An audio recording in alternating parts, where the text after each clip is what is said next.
कहानी की शुरुआत में हम एक जापानी आदमी को देखते हैं जो एक सफेद कमरे में सो रहा था। जैसे ही उसकी आंख खुलती है तो वह देखता है कि वह एक ऐसी जगह पर कैद है जहां न कोई दरवाजा है, न खिड़की और न ही कोई छत। ये सब देखकर वह बुरी तरह घबरा जाता है। वह हिम्मत करके दीवार के पास जाता है। वहाँ उसे दीवार से बाहर निकली हुई एक अजीब सी चीज दिखाई देती है। वह उसके ऊपरी हिस्से को किसी बटन की तरह दबा देता है। बटन दबते ही कमरे की दीवारों और फर्श से सैकड़ों बेबी एंजल्स बाहर निकल आते हैं। वे बस कुछ सेकंड तक उसे देखते हैं और फिर अचानक गायब हो जाते हैं। लेकिन जाते जाते वे पूरे कमरे की दीवारों पर वैसे ही अजीब बटन बना जाते हैं। तभी वह आदमी रो रो कर मदद मांगता है, चीखता है, लेकिन वहाँ उसकी आवाज सुनने वाला कोई नहीं था। जब उसे बाहर जाने का कोई रास्ता नहीं मिलता तो वह हार मानकर उन बाकी बटनों को दबाने का फैसला करता है। अब वह जैसे ही कोई बटन दबाता, ऊपर से कमरे में अचानक कोई न कोई चीज गिरने लगती। कभी एक छोटा सा टूथब्रश टपकता तो कभी एक बहुत बड़ा फूलदान आ गिरता। वह आदमी पूरी तरह पागल हो रहा था क्योंकि उसे कुछ समझ ही नहीं आ रहा था कि आखिर यह सब हो क्या रहा है। वह आदमी अब समझ चुका था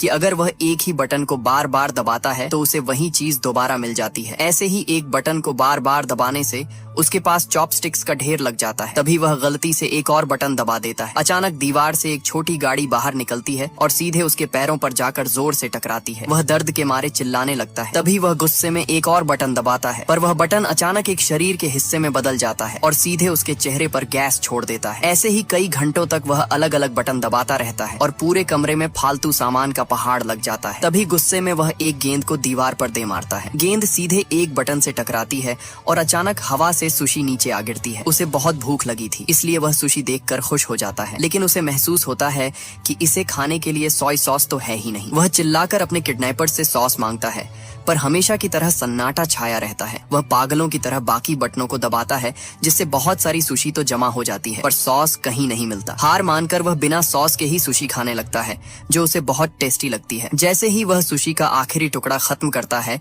और एक नया बटन दबाता है तो सॉस की बोतल नीचे गिरती है। गुस्से में वह उस बोतल को दूर फेंक देता है और एक दूसरा बटन दबाता है। इस बार उसे पुराने जमाने का एक 3D चश्मा मिलता है। जैसे ही वह उस चश्मे को अपनी आंखों पर लगाता है तो उसे हवा में तैरता हुआ एक छोटा फरिश्ता दिखाई देता है। वह फरिश्ता दीवार के एक खास बटन की तरफ इशारा कर रहा था। उस आदमी की आंखों में चमक आ जाती है। उसे लगता है कि शायद उसे यहाँ से बाहर निकलने का रास्ता मिल गया है, लेकिन उस खास बटन को दबाते ही दीवार पर एक टाइमर चलने लगता है और ऊपर से एक विशाल पुतला आकर उसके चेहरे पर गैस छोड़ देता है। कुछ घंटों बाद वह टाइम पास करने के लिए कॉमिक्स पढ़ने लगता है। वह 5 किताबें पढ़ चुका था और उसे बड़ा मजा आ रहा था, लेकिन जैसे ही वह छठी किताब के लिए बटन दबाता है उसे 7वीं मिल जाती है। वह चिढ़कर दूसरे बटन दबाता है जिससे उसे 8वीं और 9वीं किताब तो मिल जाती है, पर छठी किताब कहीं नहीं मिलती। तभी वह एक आखिरी बटन आजमाता है जिससे दीवार का एक हिस्सा खुल जाता है जिसके पीछे एक दरवाजा छिपा था। वह आदमी खुशी के मारे झूम उठता है, लेकिन इसी एक्साइटमेंट में वह भूल जाता है कि दरवाजा किस बटन से खुला था। वह अंदाजे से एक बटन दबाता है तो अचानक एक अफ्रीकी आदमी कमरे में एक दीवार से दूसरी दीवार तक दौड़ता हुआ नजर आता है। दूसरा बटन दबाने पर उसके सिर पर पानी गिर जाता है। तीसरी कोशिश में उसे सही बटन मिल ही जाता है। जैसे ही दीवार खुलती है वह उसकी तरफ भागता है, पर उसके पहुंचने से पहले ही दरवाजा मुंह पर बंद हो जाता है। वह दोबारा कोशिश करता है पर नतीजा वही रहता है। अब उसे समझ आता है कि दरवाजा तभी तक खुला रहता है जब तक वह बटन दबा हुआ हो। वह उसके ऊपर एक बहुत भारी फूलदान रख देता है, पर बटन इतना जिद्दी था कि वह फूलदान के वजन से भी वापस ऊपर आ जाता है। वह आदमी समझ जाता है कि उसे फूलदान को किसी चीज से भरना होगा ताकि वह और भारी हो जाए। पहले वह पानी वाला बटन दबाता है पर उसका कोई फायदा नहीं होता। वह चाहे जितनी कोशिश कर ले पर पानी सिर्फ उसी के ऊपर गिरता है। फिर वह फूलदान को सुशी से भरने की कोशिश करता है, पर वह इतना भारी हो जाता है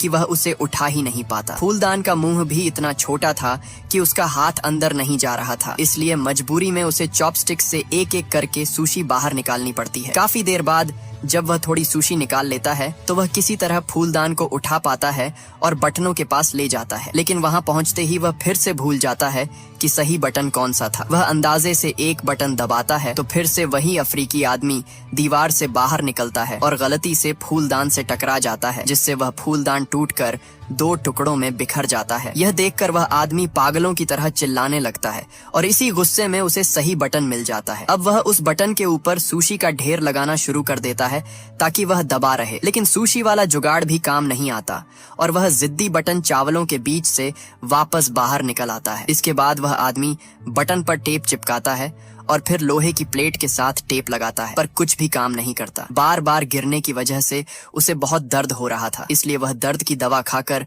थोड़ी देर सो जाता है। सोकर उठने के बाद वह अपने दांत साफ करना चाहता था तो वह पानी वाला बटन दबाता है, पर इस बार भी उससे गलती हो जाती है और गलत बटन दब जाता है, जिससे छत से एक रस्सी नीचे गिरती है। रस्सी देखकर उसका मूड एकदम ठीक हो जाता है, क्योंकि उसे एक नया ढांसू प्लान सूझता है। वह सोचता है कि वह दरवाजा खोलेगा और रस्सी के सहारे झूलकर सीधे दरवाजे के पार पहुंच जाएगा। लेकिन जैसे ही वह दीवार के पीछे वाला दरवाजा खोलने की कोशिश करता है, उसे पता चलता है कि वह लॉक है। वह दरवाजा बंद होने से ठीक पहले वापस कमरे में भागता है, पर दरवाजा उसकी पीठ पर जोर से लग जाता है। गुस्से में आकर वह दीवार पर लात मारता है, जिससे गलती से एक बटन दब जाता है और कमरे के बीचों बीच एक चाबी हवा में तैरती हुई दिखाई देती है। पर दिक्कत वही थी, जैसे ही वह बटन वापस ऊपर आता, चाबी गायब हो जाती। अब उस आदमी के सामने दो बड़ी चुनौतियां थी। उसे चाबी को भी कमरे में रोकना था और दरवाजे को भी खुला रखना था। लेकिन सबसे पहले उसे वह चाबी वाला बटन फिर से ढूंढना था, क्योंकि वह फिर से भूल गया था कि लात कहाँ लगी थी। वह अंदाजे से एक बटन दबाता है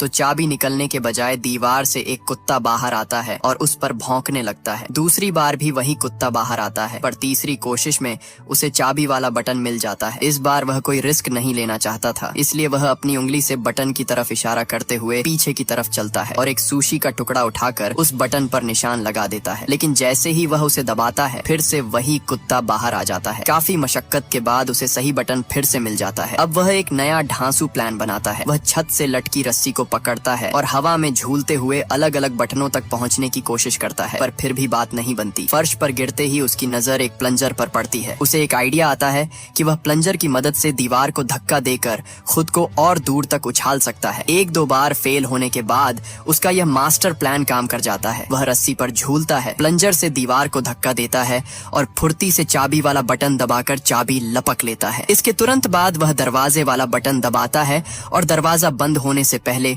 उसके पार पहुंच जाता है। वह बिना वक्त गंवाए चाबी को ताले में डालता है और उसे घुमाता है, पर तभी उसे पता चलता है कि दरवाजे के ऊपर एक और ताला लगा है, जिसे खोलने के लिए 3 नंबरों वाले पासवर्ड की जरूरत थी। वह आदमी सिर पकड़ लेता है और जैसे ही बाहर भागने की कोशिश करता है, दरवाजा फिर से उसकी पीठ पर जोर से लग जाता है। गुस्से में पागल होकर वह प्लंजर को सामने वाली दीवार पर फेंक कर मारता है, जिससे गलती से वही अफ्रीकी आदमी वाला बटन दब जाता है और वह फिर से बाहर निकल आता है। जब वह उस अफ्रीकी आदमी को पास से गुजरते हुए देखता है तो उस आदमी के माथे पर 3 नंबर लिखे हुए थे। उसे तुरंत समझ आ जाता है कि यही वो पासवर्ड है जिसकी उसे जरूरत थी। वह फिर से रस्सी से झूलता है, प्लंजर से धक्का मारता है और एक एक करके वो तीनों नंबर ताले में भर देता है और ताला खोल देता है। लेकिन दरवाजा थोड़ा जाम था। वह पूरी जान लगाकर उसे खोल देता है, पर तभी उसके पीछे वाली दीवार का हिस्सा बंद हो जाता है। अब वह एक बहुत ही तंग और छोटी सी जगह में फंस गया था, जहाँ उसके पास हिलने डुलने तक की जगह नहीं बची थी। वह दरवाजे को भी पूरा नहीं खोल पा रहा था। पूरी तरह टूटकर वह आदमी वहीं फर्श पर बैठ जाता है और फूट फूट कर रोने लगता है। उसे उन सभी चीजों की याद आने लगती है जो उसे उन बटनों से मिली थी। उसे एहसास होता है कि भले ही वह उस कमरे में कैद था, पर कम से कम वहाँ उसके पास घूमने की जगह और मनोरंजन का सामान तो था। वह पछताने लगता है कि जो उसके पास था उसने उसकी कदर नहीं की। तभी अचानक उसे अपनी बाईं दीवार से ठंडी हवा आती है। वह जैसे ही उसे छूता है,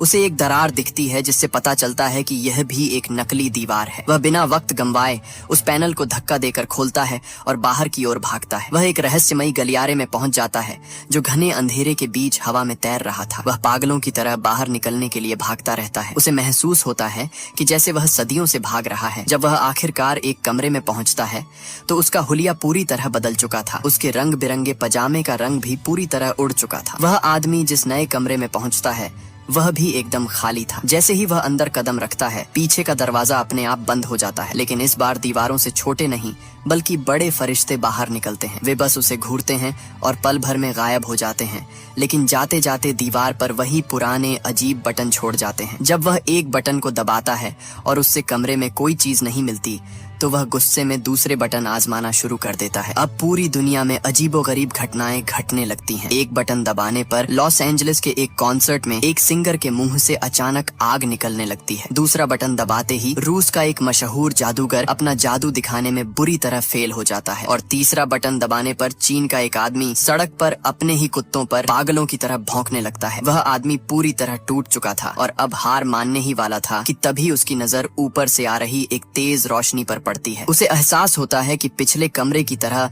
इस कमरे में भी कोई छत नहीं है। वह ऊपर देखता है तो उसे बहुत दूर आसमान में वही फरिश्ते उड़ते हुए दिखाई देते हैं। अब वह बटनों को दबाने के बजाय उन्हें पकड़कर दीवार पर चढ़ना शुरू कर देता है। जैसे जैसे वह ऊपर चढ़ता है, धरती पर अद्भुत चमत्कार होने लगते हैं। कहीं फूल खिलने लगते हैं तो कहीं अचानक एक हाथी की मौत हो जाती है। वह जितना ऊपर जाता, उसके बटन छूने का असर उतना ही बड़ा होता जाता। अब सिर्फ कुदरत ही नहीं बल्कि इंसानों की जिंदगी पर भी उसका सीधा असर पड़ रहा था। कभी किसी के घर में रखा टोस्टर अपने आप चलने लगता तो कभी इंसान चांद पर कदम रख देता। जब तक वह दीवार के सबसे ऊपरी हिस्से पर पहुंचता है तो उसके बाल और दाढ़ी बहुत लंबे हो चुके थे। अब उसे दीवार पकड़ने की जरूरत ही नहीं थी क्योंकि अब वह भी फरिश्तों की तरह हवा में तैर सकता था। जैसे जैसे वह ऊपर पहुंचता है उसके चारों ओर सफेद पंख उड़ने लगते हैं जो उसे उड़ते हुए इस खेल के आखिरी कमरे तक ले जाते हैं। यह कमरा पिछले सभी कमरों से बिल्कुल अलग था। इसकी दीवारों पर पूरी धरती का नक्शा बना हुआ था और बीच में एक विशाल बटन मौजूद था। शायद यह पूरी दुनिया की किस्मत बदलने वाला बटन था। वह आदमी धीरे धीरे उस बटन को दबाने के लिए आगे बढ़ा और जैसे ही उसका हाथ उसे छूता है स्क्रीन एकदम काली हो जाती है। इसी के साथ कहानी यहीं पर खत्म होती है। आपको वीडियो कैसी लगी कमेंट में जरूर बताएं और चैनल को सब्सक्राइब करना न भूलें। मिलते हैं अगली वीडियो में, तब तक के लिए गुड बाय।